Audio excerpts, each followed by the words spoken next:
sobre o clamor da alma que espera em Deus.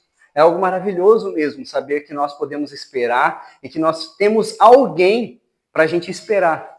Porque só o Senhor que pode nos dar paz, só o Senhor que pode nos dar alegria para o nosso coração, para a nossa vida, para a nossa família. Então acompanhe a leitura do Salmo de número 130. Estaremos lendo a versão Almeida Revista Atualizada, versão ARA. Diz assim a palavra do Senhor: cântico de romagem. Das profundezas clamo a ti, Senhor. Escuta, Senhor, a minha voz. Estejam alertas os teus ouvidos às minhas súplicas. Se observares, Senhor, iniquidades, quem, Senhor, subsistirá? Contigo, porém, está o perdão para que te temam. Aguardo, Senhor, a minha alma o aguarda. Eu espero na sua palavra. A minha alma anseia pelo Senhor mais do que os guardas pelo romper da manhã. Mais que os guardas pelo romper da manhã. Espere, Israel, no Senhor, pois no Senhor há misericórdia, nele copiosa redenção. É ele quem redime a Israel de todas as suas iniquidades. Essa é a palavra do Senhor, esses 8 versículos que nós ouvimos do Senhor. Vamos orar? Ó Deus, fale conosco, Pai. Nós pedimos que o Senhor possa trabalhar no nosso coração nesse momento, para que a gente possa prestar atenção, ó Deus, na sua palavra, na exposição, ó Deus, que nada do nosso coração ou lá fora possa tirar esse nosso alvo, ó Pai, de aprender, de sermos edificados pelo Senhor. Nós pedimos isso, ó Deus, em nome de Jesus. Amém e amém, irmãos. Podem deixar o Salmo de número 130 aberto? Eu coloquei alguns slides assim, só para os irmãos compreenderem, depois eu vou passando aqui, só para os irmãos poderem pegar, quem sabe, um pouco melhor a ideia. E qual que é o objetivo, então, da mensagem dessa noite, irmãos? O objetivo é que possamos reconhecer a nossa necessidade de perdão de Deus e clamar ao Senhor, o Deus da verdadeira misericórdia em Cristo Jesus, para que de fato nós possamos reconhecer que eu necessito em todo o tempo, seja quando eu estou clamando, seja quando estou com essas dificuldades no meu coração, clamar a Deus, reconhecer que é Ele que derrama toda a fonte de bênção, é Ele que nos redime, é Ele que cuida da nossa alma. E por isso, o que eu tenho que fazer então? Ir até Ele, buscar ao Senhor. Irmãos, há momentos, e com certeza os irmãos já pensaram a respeito disso, que há momentos da nossa vida que tudo parece escuro, não é? Tudo parece escuro. E essa escuridão não é uma escuridão qualquer. Às vezes essa escuridão vem daquela culpa do meu coração, de um remorso, do peso de um coração ferido pelo próprio pecado, por algo que alguém fez ao seu coração.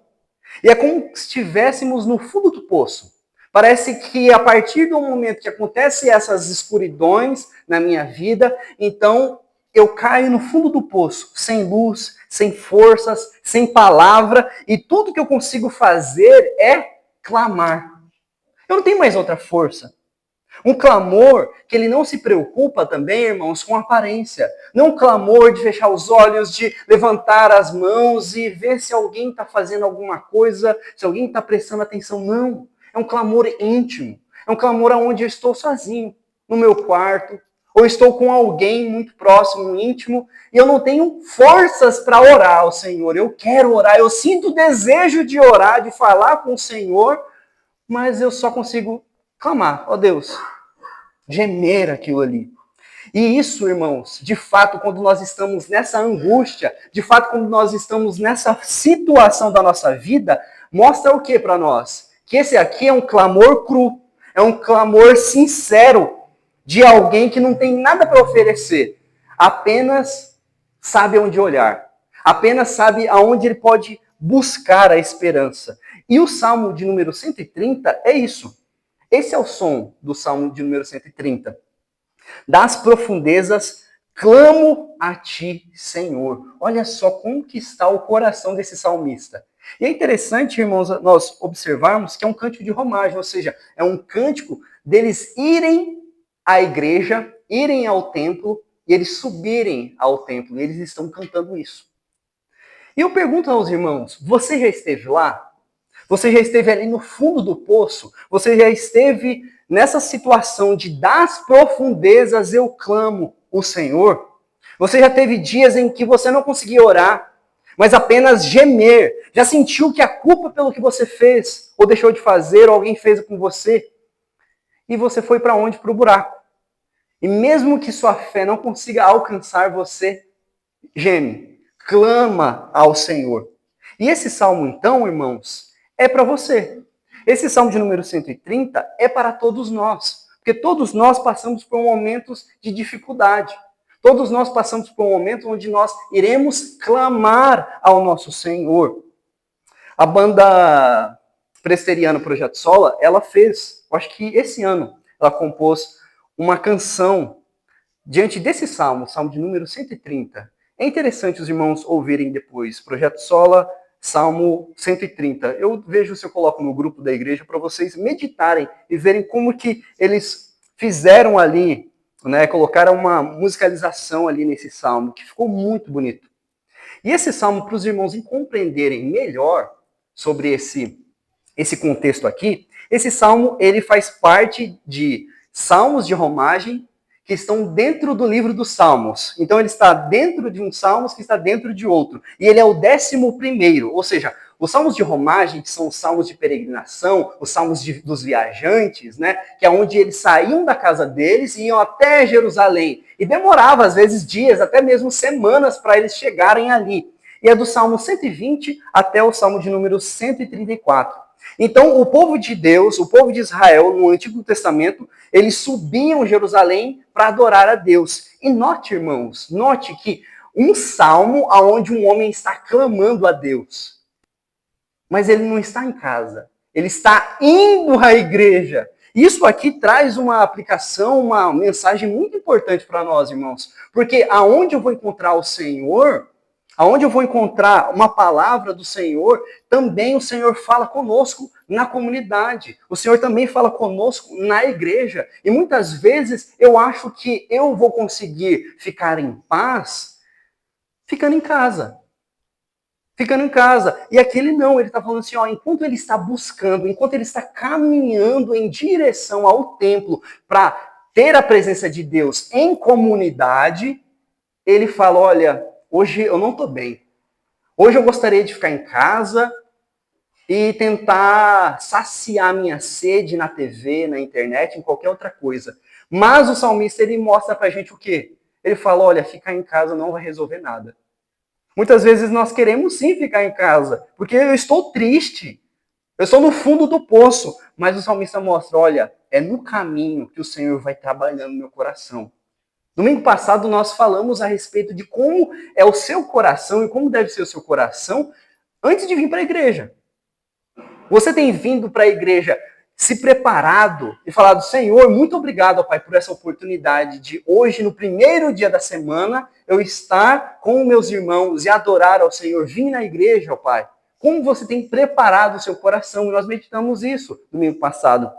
E hoje nós estamos meditando sobre como esse peregrino, que começou muitas vezes com o coração alegre, às vezes durante a peregrinação ele passou por dificuldades, ele passou por problemas, assim como nós também.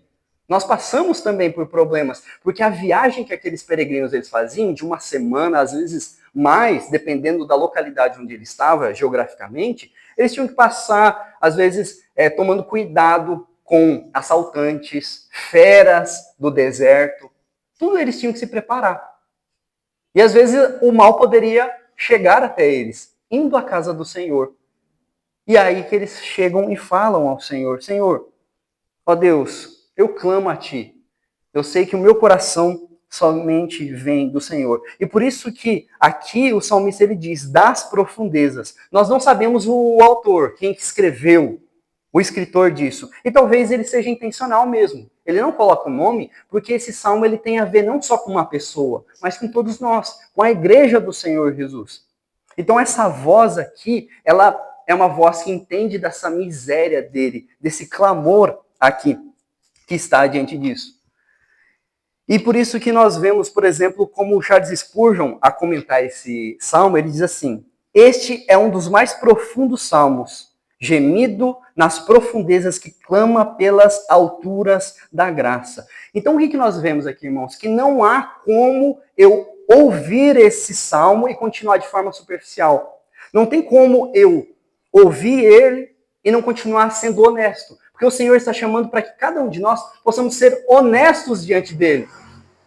Reconhecer quem nós somos, reconhecer que eu preciso do Senhor, que muitas vezes eu preciso descer, olhar lá para o fundo, lá para dentro da minha alma e depois subir. Mas não subir sozinho, subir com a graça do Senhor. E por isso que ele fala no versículo 1 do Salmo 130, das profundezas clamo a ti, Senhor. E esse clamor, irmãos, eu não conheço seu coração, mas esse clamor pode ser seu hoje. Um clamor que você está fazendo ao Senhor hoje. E a resposta para isso, sabe onde está, irmãos? Está na cruz de Jesus Cristo. Por isso, o primeiro ponto que nós veremos, irmãos, é o clamor das profundezas, que está no versículo 1 e 2. Olha o que diz: das profundezas clamo a ti, Senhor. Senhor, escuta a minha voz, estejam atentos os meus ouvidos às minhas súplicas. Aqui ele começa assim, rodeio. Ele não inventa moda, ele não começa com uma liturgia, uma coisa bonitinha, ele já chega falando: Senhor, ó, é isso que está acontecendo comigo. Senhor, sem rodeios, é um grito. E ele faz isso do fundo da alma dele, dizendo: Senhor, das profundezas eu clamo a ti. E essa palavra hebraica, profundezas aqui, eu achei muito interessante para colocar para os irmãos, porque ela é rara no Antigo Testamento. No Antigo Testamento, eles não usam tanto essa expressão das profundezas, porque ele quer descrever para a gente uma aflição genuína. É como se você estivesse afogando mesmo, estando como afogado mesmo no mar, debaixo ali, e não tendo como respirar, não tendo outra explicação, você está totalmente desesperado. E é essa forma, essa figura de linguagem aqui que ele usa nesse salmo para mostrar: olha, eu estou com desespero espiritual. Alguém reconhece a gravidade do seu pecado e percebe que ele está longe de Deus. Senhor, eu pequei. Senhor, eu estou distante do Senhor e por isso eu estou nas profundezas. Eu preciso do Senhor. Eu estou gritando, eu estou aqui pedindo para alguém me ajudar.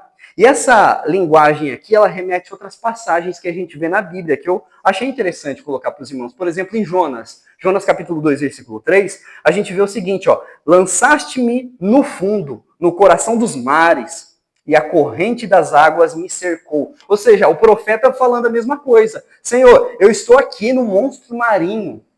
Essa é a palavra hebraica. Muitas vezes é traduzida por peixe ou baleia, mas a palavra mesmo ali quer dizer monstro marinho. Algo ali onde ele está dentro e ele fala: olha, tudo me cercou, eu estou nas profundezas. Eu estou longe porque eu pequei diante do Senhor. Salmo 69, versículo 1. Salva-me, ó Deus, porque as águas me sobem até a alma. Ou seja, eu estou afogado, Pai, eu não consigo. E mais do que impressionante é que esse clamor aqui não é só essa profundidade dessa aflição, mas é a direção do clamor, irmãos. Por quê? Porque esse clamor ele não está a um ser, não está somente a alguma coisa, ou falando assim, ó, de mim, ou diante das minhas forças eu vou conseguir clamar e eu vou conseguir sair dessa. Não, o salmista ele sabe aonde ele vai clamar. E isso precisa estar muito claro para cada um de nós, irmãos. Aonde eu estou clamando? Para quem eu clamo, para quem eu peço as minhas orações, as minhas petições. O salmista ele entende que mesmo do fundo, o salmista ele clama a Deus, porque somente Deus pode salvá-lo, somente Deus pode ajudá-lo. E ele sabe que mais profundo que ele esteja naquela dor, indo para a igreja, indo para o templo, Deus é mais alto, mais gracioso que qualquer abismo que a alma possa cair. Por isso que ele repete no versículo 2, Senhor, ouça, escuta a minha voz. E essa palavra Senhor aqui, como os irmãos bem observam, não é Senhor letra maiúscula. Ou seja, é a palavra então Adonai. Mostrando aqui uma reverência. Eles falavam Adonai, a Deus, para mostrar assim, ó, de forma reverente, de forma de submissão. Ou seja, ele entende que ele está nas profundezas, que ele não pode, por ele mesmo, ser salvo. diante dessa dureza do coração dele, e por isso que ele, com reverência, com submissão, ele se dirige ao Deus da aliança. Ele chega diante desse Deus com o coração quebrado, falando assim, ó, Senhor, eu sou um súdito. Eu não posso exigir nada, ó Deus, porque eu estou nas profundezas, porque o Senhor é maior. Eu devo fazer o quê? Só suplicar. Ele não chega grande diante do Senhor, porque ele sabe que ele não pode fazer isso, mas ele sabe que ele vai clamar, e ele chega naquele que, de fato, ele precisa clamar, que é o Senhor. E note a urgência da repetição que ele está falando, irmãos. Escuta, estejam atentos às minhas súplicas. E o que a gente aprende, então, irmãos, com essa primeira ideia aqui? O clamor das profundezas. Irmãos, este primeiro ponto nos confronta com uma realidade espiritual muitas vezes ignorada por nós.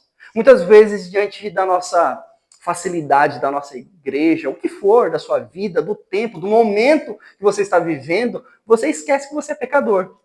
Você esquece que você precisa ser salvo. Se não fosse Jesus Cristo na sua vida, você seria pior que aquela pessoa que você está reclamando. Pior que aquela outra pessoa que você está vendo.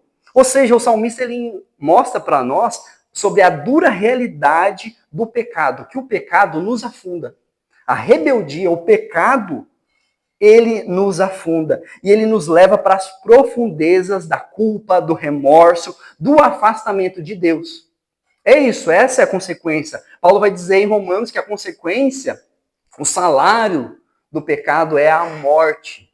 A morte. Mas a graça de Deus ouve o clamor sincero. Então, existe essa pergunta, irmãos. Você está nas profundezas? Se você estiver, de fato, nas profundezas, precisando do Senhor, a primeira coisa que você tem que fazer é não negar. Você não pode negar, você tem que reconhecer. Eu estou nas profundezas. Eu estou cansado. Eu estou esgotado. Segunda coisa, não tente subir para si mesmo. Não tente ali no fundo do poço fazer alguma gambiarra para você subir, porque você não vai conseguir. Clame ao Senhor. É isso que o salmista está nos ensinando. Ele está nas profundezas da alma dele, ele clama ao Senhor e ele fala, olha Deus, é somente o Senhor para me tirar daqui. Somente o Senhor por isso. Então faça, irmãos, como o salmista clame. Reconheça. Reconheça, não negue, seja sincero a si mesmo, mas também não tente subir por si mesmo. Peça ao Senhor, assim como o salmista, clame ao Senhor. E não clame, irmãos, somente de qualquer jeito, mas clame por misericórdia. Senhor, olhe para o meu coração, ó Pai.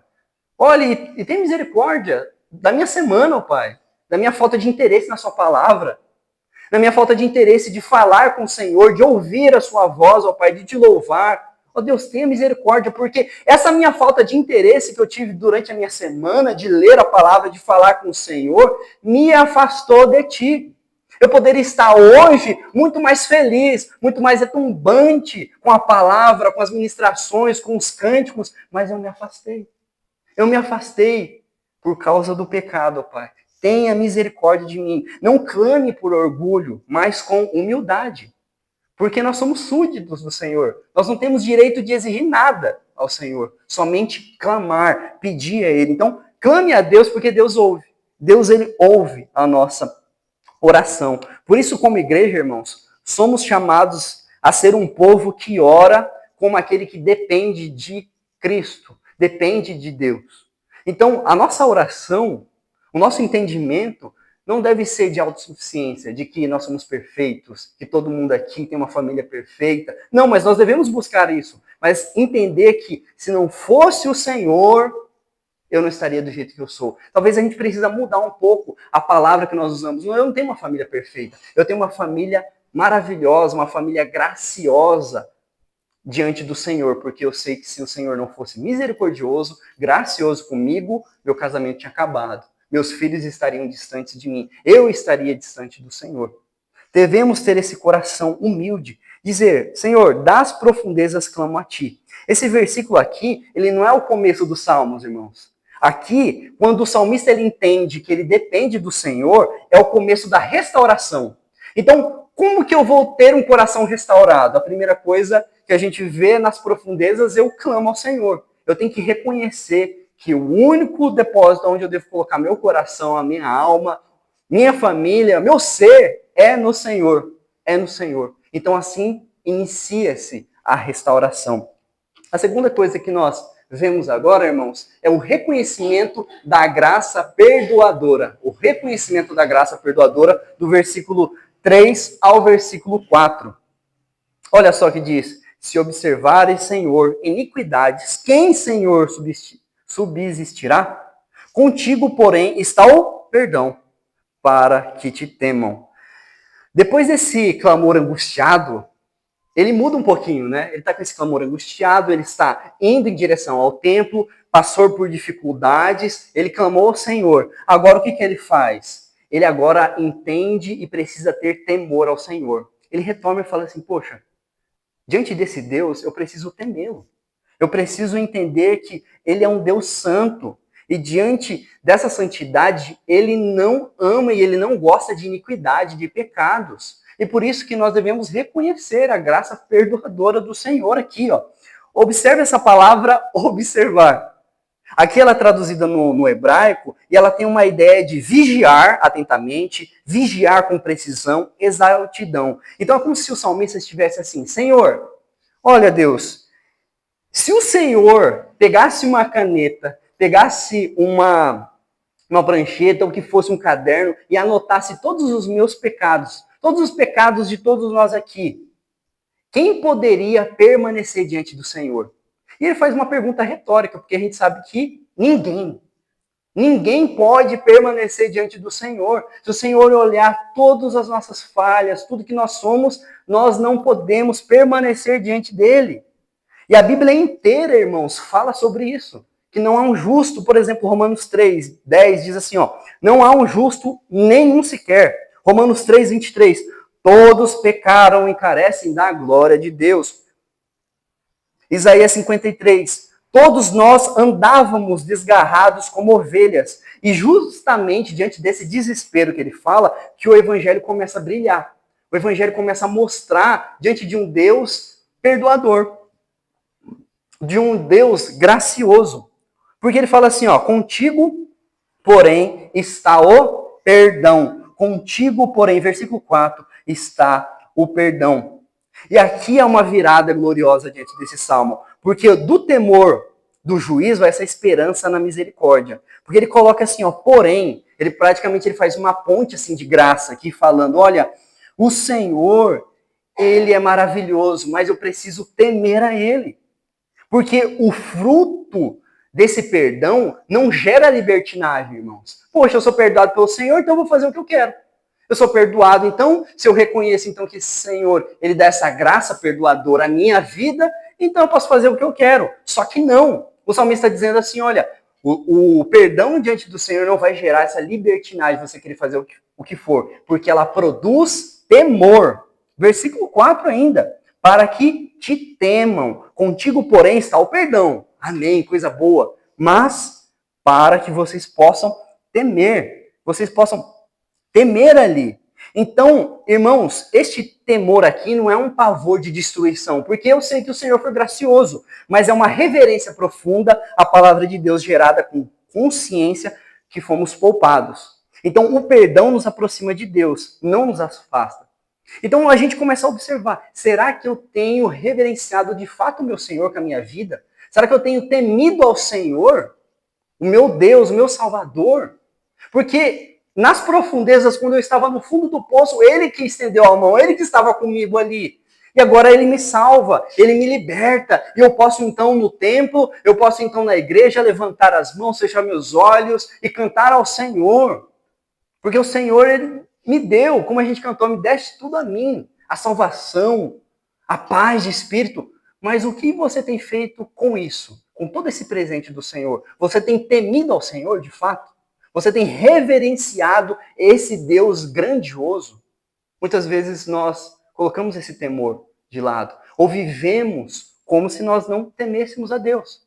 E nós precisamos olhar diante disso, irmãos. Por isso, irmãos, o pastor Martin Lloyd Jones, ele diz, a verdadeira prova de que você compreendeu a graça de Deus é que a leva com temor reverente. Não há indiferença espiritual. Ou seja, eu não sou indiferente com as coisas do Senhor. Eu levo toda a minha vida, toda a minha família, toda essa parte de buscar o Senhor, de alimentação espiritual, de forma reverente ao Senhor. Por isso, irmãos, esse é o ponto aqui, como se fosse um espelho para a alma. E ele nos pergunta para nós, para todos nós, para mim, você entende o que é estar diante de um Deus Santo? Você entende o que é estar de fato diante de um Deus Santo? Porque às vezes a gente acha que Deus é tranquilo, né? E de fato ele é muito misericordioso e gracioso, mas ele é santo. Uma santidade em qual nem os profetas puderam ver. Né? A gente canta no hino, né? Nem Adão chegou a vê-lo antes mesmo de pecar, porque Deus é santo, é majestoso, é grandioso. Irmãos, você vive com a consciência de que se Deus levasse em conta cada pecado seu, você não poderia se levantar diante dele? Se Deus ele falasse assim, olha, Renan, você não pode chegar em mim porque você é um pecador miserável, e de fato eu sou. Mas ele diz isso, e será que eu tenho essa consciência? Será que cada um de nós temos essa consciência de que o nosso Deus, e nós estamos perante um Deus que ele é grandioso, ele não tolera o pecado, ele não tolera qualquer outra coisa que seja erro. Mas também esse Deus que é grandioso, que é santo, que não tolera pecado, ele nos convida, irmãos. Ele nos convida, dizendo assim, você crê que esse Deus santo também é o Deus do perdão?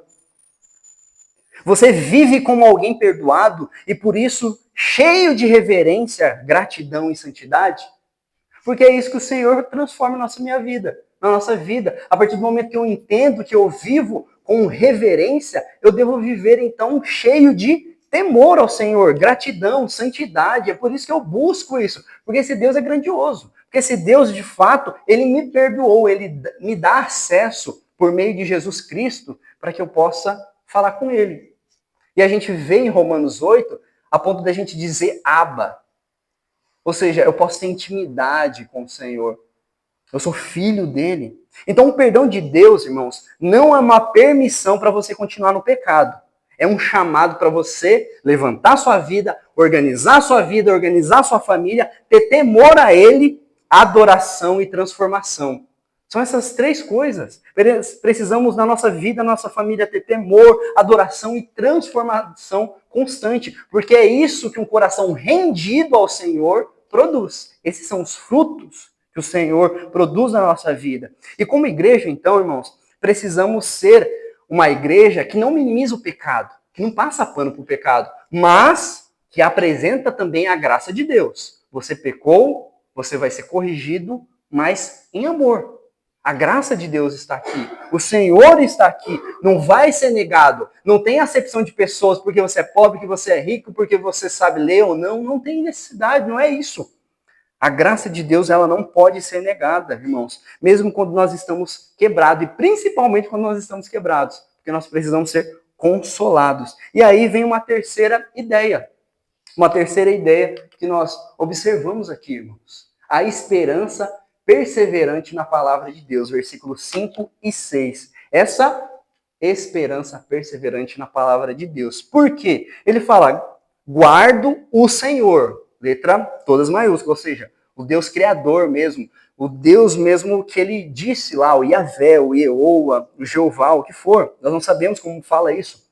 Mas o Senhor, a minha alma o guarda e eu espero na sua palavra. Olha só o que ele está dizendo, irmãos. Isso aqui é muito precioso e a gente deve, então, viver o que está a palavra dizendo. Porque ele está dizendo assim, ó, eu espero não na emoção. Eu não espero não na revelação. Eu espero na onde? Na palavra. Na palavra do Senhor, naquilo que ele mostrou, já revelou para a gente, já. Aqui. E a minha alma anseia pelo Senhor mais que os guardas pelo romper da manhã. Mais que os guardas pelo romper da manhã. Ele faz essa mudança. E parece então, irmãos, que até parece um salmista diferente, né? Parece ter um escritor diferente. Parece que um falou assim, agora tá meio feio, para. Não, é porque ele está sendo transformado. O Senhor trabalhando no coração dele. É uma canção onde ele escreve dizendo assim, Senhor, eu estou na profundeza. Mas ele se rende ao Senhor, ele olha e tem temor diante do Senhor e Deus começa a transformar ele. Ele começa a ter esperança. Esperança na palavra. do Senhor. E aqui ele coloca essa ideia mesmo de guardar. E aparece 2 vezes aqui, nessa expressão hebraica mesmo. Que significa o quê? Esperar de forma, espera intensa, ativa e cheia de fé. Ele não está esperando assim de qualquer forma, deitado, dormindo, não. Ele está assim, ansioso. Ele está ativo de fato ali, cheio de fé. Ele não está nessa passividade. Aqui é uma esperança que olha para Deus com expectativa. Eu sei que o Senhor vai me salvar. Eu sei que o Senhor vai me perdoar. Eu sei que o Senhor vai me buscar. Porque ele diz assim, ó, aguardo o Senhor, a minha alma o aguarda. Ele repete, eu aguardo no Senhor. E se por acaso, Senhor, você não ouviu? A minha alma está aguardando no Senhor e eu espero na sua palavra. Então, o fundamento da sua esperança não é no que ele sente, irmãos. Olha só que interessante. Porque ele está nas profundezas, ele está triste. Então não é no que ele sente a esperança dele no Senhor, nem pelo que ele vê, mas pelo que Deus disse. E se Deus disse, ele não é homem para mentir. E ele vai cumprir. É isso que ele está mostrando. Por isso que o salmista ele está mostrando e apontando para a igreja assim, ó, espere na palavra de Deus, porque se Deus falou, ele vai cumprir. Por mais que você ainda está passando pelos vales da sombra da morte, ainda você está passando por dificuldades, mas calma o seu coração, tenha fé, esperança no Senhor. Essa é a expressão que ele mostra para a gente, irmãos. Uma expressão de confiança. E é isso que muitos anos depois, muitos 1000 anos depois, a gente vê que o autor Hebreus, que nós não sabemos quem que escreveu, nós sabemos que é Deus o autor, mas o escritor nós não sabemos, ele diz em Hebreus 11:1, ora, a fé é a certeza de coisas que se esperam, a convicção de fatos que não se veem. Ou seja, eu tenho certeza, eu espero com certeza, e eu tenho convicção de coisas que eu não estou vendo. Isso é fé. E é isso que o Senhor produz no nosso coração. Por isso que no versículo 6, o salmista ele muda essa imagem vívida, falando assim, ó, a minha alma anseia pelo Senhor, mais que os guardas pelo romper da manhã. Imagina só essa figura. Um guarda que trabalhou, que ficou ali todo tenso, porque pode vir os inimigos aí, ele não vê a hora do romper da manhã, porque tem essa ideia mesmo da noite, das trevas, isso é algo perigoso. E ele não vê a hora do sol brilhar. Para ele, então, agora eu posso descansar, agora eu posso dormir.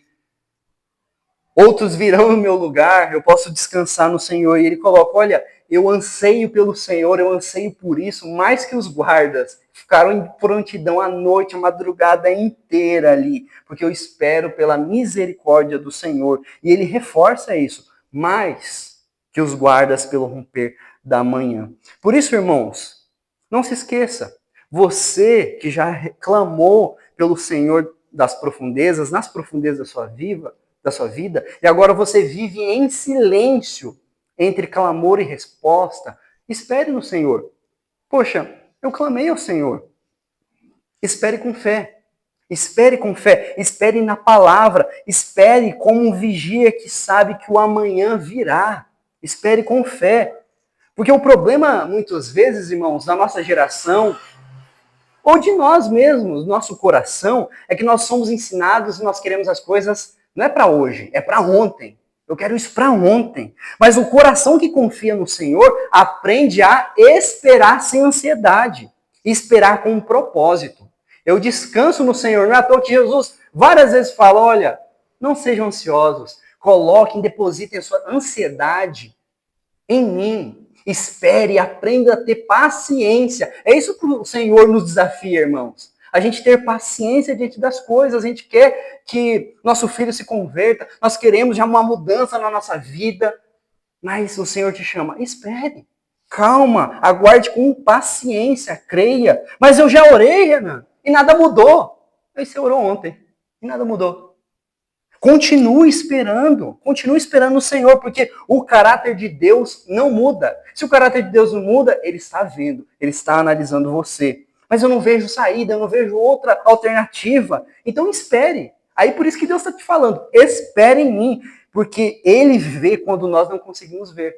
Ele consegue ver coisas que nós não estamos analisando ali naquele momento de ansiedade da nossa vida.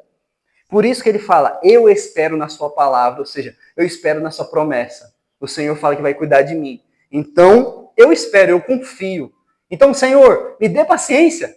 Senhor, me dê tranquilidade, porque essa é a marca de um verdadeiro filho, filha de Deus. Esperar e crer no que ele disse. Confiar e descansar naquilo que o Senhor, nosso Deus, prometeu. E a última ideia, irmãos, que nós temos é a redenção plena para o povo de Deus. Versículos 7 e 8. Ou seja, a gente aprendeu então que o Senhor começa a transformar a nossa vida quando nós começamos a clamar a Ele.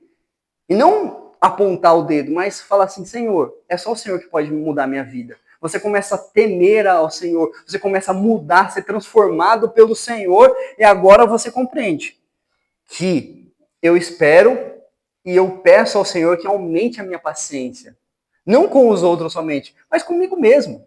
Comigo mesmo, com os meus problemas internos também que acontecem no meu coração. E por isso que o salmista ele termina dizendo a redenção plena para o povo de Deus. Espera, ó Israel. E aqui há um fato muito interessante, irmãos. Percebe que a partir do momento que nós somos curados, a partir do momento que eu sou restaurado, então eu tenho autoridade e eu tenho então ânimo para incentivar outras pessoas. E é isso que o salmista está fazendo. Se você olhar no versículo 1, é um homem que está começando a restauração dele. Ele não tem ânimo para poder falar assim, ó, gente, creia no Senhor. Não, ele está sendo restaurado. Mas a partir do momento que ele é restaurado, ele confia no Senhor e espera na sua palavra, ele começa então a falar para as outras pessoas. Ele começa então a entender que essa redenção ela é para o povo de Deus. Então eu vou proclamar, eu vou falar, eu vou ter palavras para trabalhar no coração dessas pessoas. E olha o que ele fala. Espera Israel no Senhor. E ele coloca aqui, ó, Senhor Yahvé. Senhor é o Criador. O Senhor, aquele que deu o nome ali quando falou com Moisés. Pois no Senhor há misericórdia. Nele copiosa redenção. É ele quem redime a Israel de todas as iniquidades. Então, depois dele falar da própria alma dele, agora o salmista ele está exortando Israel. Depois que Deus restaura a vida dele, então ele exorta. E ele fala, Israel, povo de Deus, igreja de Guararema, esperem no Senhor. Tenha paciência. Eu sei que faz anos, quem sabe, que você está orando ao Senhor, mas ainda espere no Senhor. O Senhor que te criou, o Senhor que te salvou, Ele está vendo a sua dor, Ele está vendo a sua súplica. Espera no Senhor. Ele não guarda a sua esperança para si mesmo, esse salmista. E ele fala para as pessoas, poxa, o Senhor me apresentou a esperança e falou para eu ser paciente. Eu vou agora anunciar para as pessoas. E ele se torna esse perdoado e mensageiro da misericórdia do Senhor. Por isso que no versículo 8, o Salmo ele encerra com uma declaração audaciosa mesmo, definitiva, dizendo, é Ele quem redime a Israel de todas as suas iniquidades. Então fica tranquilo, Ele vai redimir. Ele vai redimir, Ele vai nos salvar. E observe, quem redime é o Senhor. A quem Ele redime? O seu povo. E de que Ele redime? De todos os nossos pecados, de todas as nossas iniquidades. Ele é gracioso. Então a gente vê que essa redenção, a salvação, irmãos, ela não é parcial. É conforme o tempo você vai ficando salvo. Não, ela é plena, eficaz, concreta, final. Uma vez salvos, salvos para sempre. Mas o Senhor, ele, ao mesmo tempo, ele fala, olha, não é porque você foi salvo que você vai ficar no banquinho aí, não. Eu vou trabalhar no seu coração para você ter paciência, para você clamar a mim, para você entender que a sua vida depende de mim. E que eu estou começando a trabalhar em você agora. Por isso que esse versículo aqui, irmãos, versículo 8, é um versículo que aponta para o Novo Testamento. O versículo 8 aponta para Jesus Cristo. Porque quem redime Israel? Quem redime nós? Jesus Cristo. Jesus Cristo.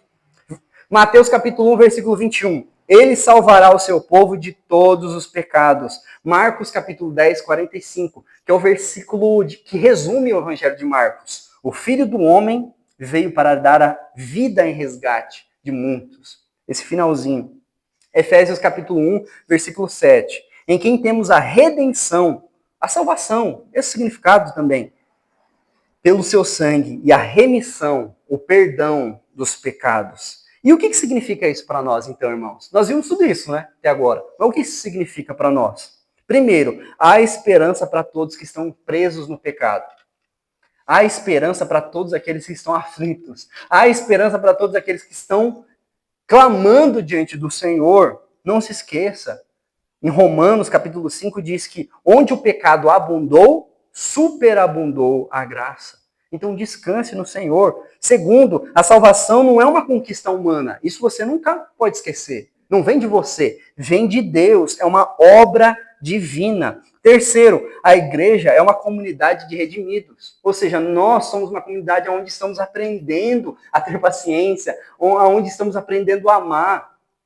E é tudo aqui que nós precisamos, porque a nossa missão é olhar uns para os outros, amar uns aos outros, e o Senhor coloca cada um de nós juntos para isso. E quarto, devemos proclamar essa verdade, essa redenção na nossa vida. Então, irmãos, se você se sente hoje nas profundezas do Senhor, nas profundezas da sua alma, o que for, lembre-se, há perdão com Deus. Há perdão com o Senhor. Se você já foi alcançado, você fala assim, Renan, graças a Deus, eu fui alcançado pela graça, eu não vivo mais com medo. Aí o Senhor te desafia, então. Você foi salvo? Beleza. Mas agora viva com temor, viva com esperança, viva com gratidão. Você tem vivido esses 3 pilares? Temor, esperança e gratidão? Porque senão ainda você precisa voltar e clamar ao Senhor, para o Senhor restaurar a sua vida. E se você ainda não clamou por esse perdão, faça isso hoje, irmãos. Faça isso hoje. Porque o Senhor que ouve também, ele redime. Como ele fala, das profundezas clamo ao Senhor. Esse é o Evangelho. Essa é a boa notícia. Aquele que está com fardo pesado, entrega o seu fardo ao Senhor Jesus Cristo. E ele alivia todos os pesares da nossa vida. Amém, irmãos. Como é maravilhoso. Como é maravilhoso saber que esse é o coração do Salmo 130, dizendo, muitas vezes eu erro, muitas vezes eu estou nas profundezas, mas o Senhor me redime, me cuida, e eu preciso, então, adorar a Ele, temer, viver na esperança, ter paciência com Ele. Vamos orar? Vamos orar, colocar nossa vida diante do Senhor? Eu peço que você possa fazer isso. Fale com o Senhor, clame a Ele.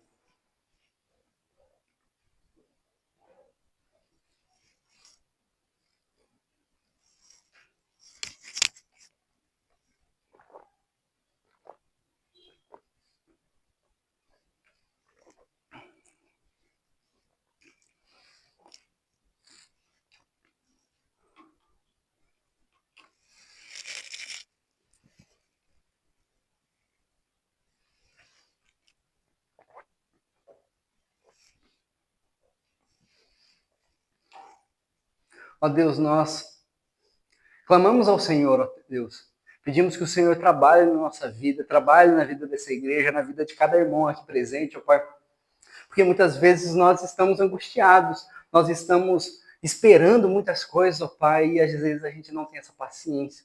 E por isso que nós sabemos que a paciência, a verdadeira paz, vem do Senhor, e nós clamamos a Ti, ó Deus, derrame essa paz, derrame essa paciência para nós, nos livre, ó Pai, das angústias, faça com que nós possamos olhar para essa vida, ó Pai, com mais felicidade, com mais harmonia, com mais alegria, sabendo que o Senhor prometeu e nós devemos esperar na sua palavra, naquilo que o Senhor disse, ó Deus. Porque é isso que nós seremos nutridos, porque isso nós iremos então viver, ó Deus, plenamente a sua vontade. Então trabalhe, continue trabalhando, ó Pai, na vida dos irmãos, para que nós possamos ter temor ao Senhor, esperança, fé, ó Deus, no Senhor. Trabalhe isso na nossa vida. Ó Deus, se tem algum irmão aqui que ainda não entregou de fato 100% o coração ao Senhor, ó Deus, visite. Que o seu Santo Espírito possa trabalhar no coração dele para que ele possa, então, descansar no Senhor. Ter essa paz que vem só do Senhor. Essa cura espiritual que vem só do Senhor. Nós pedimos isso a Deus em nome de Jesus. Amém.